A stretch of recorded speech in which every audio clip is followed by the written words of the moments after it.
We are here today to mark the outstanding achievement of Frances Hoggan, who was born in the very building where the plaque has been erected. From education and women's rights to public health, animal welfare, race relations, she challenged inequality and injustice and initiated many improvements. Her battle to study medicine in the 19th century, when it was a very male-dominated profession, was an inspiration to many women who sought the same educational opportunities as were available to men. Because Frances faced challenges in pursuing her dream simply because she was a woman, simply because she was a woman in a male-dominated world. But she had relentless determination to study and practice medicine at a time when women were not permitted to do so. Is it time now for us to pull the flag?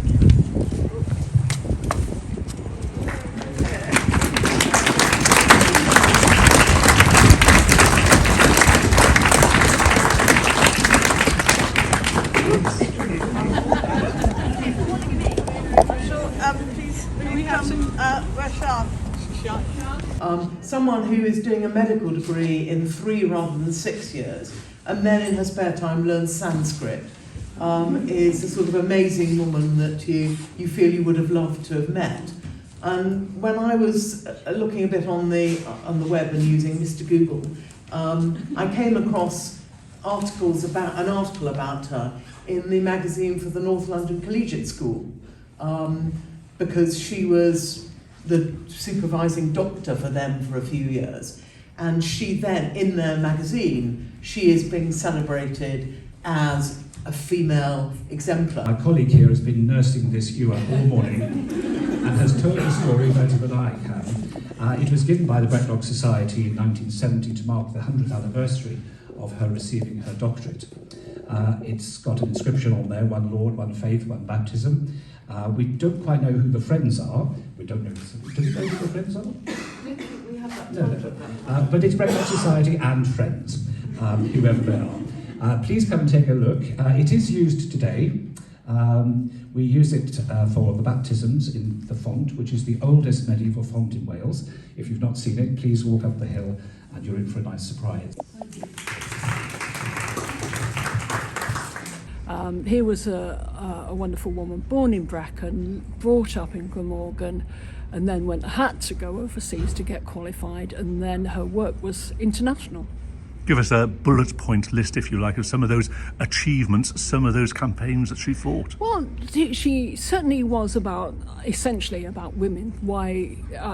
Overwhelmingly about women and girls. Why were girls and women excluded? So that went through, from her showing the way in what she did, went through her medicine, in terms of when she was a practicing GP. She set up surgery for women. I think that must have been the first of its time in probably part of London that needed it.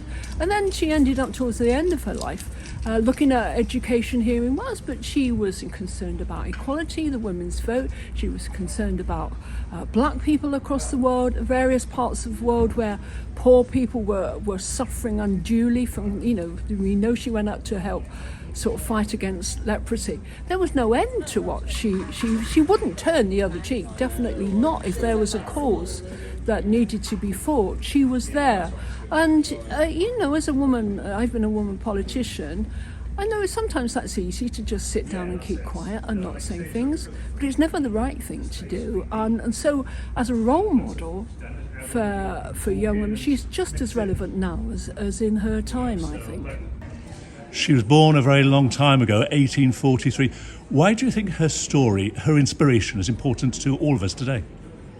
Well, we've come a long way since she went to Zurich to get her Doctor of Medicine degree, and she had to overcome some phenomenal barriers to do it. But we still have barriers today. And that's why I think it's important that Frances is an inspiration. And I think the lesson is persevere, persevere and persevere. And if you don't at first succeed, try and keep trying.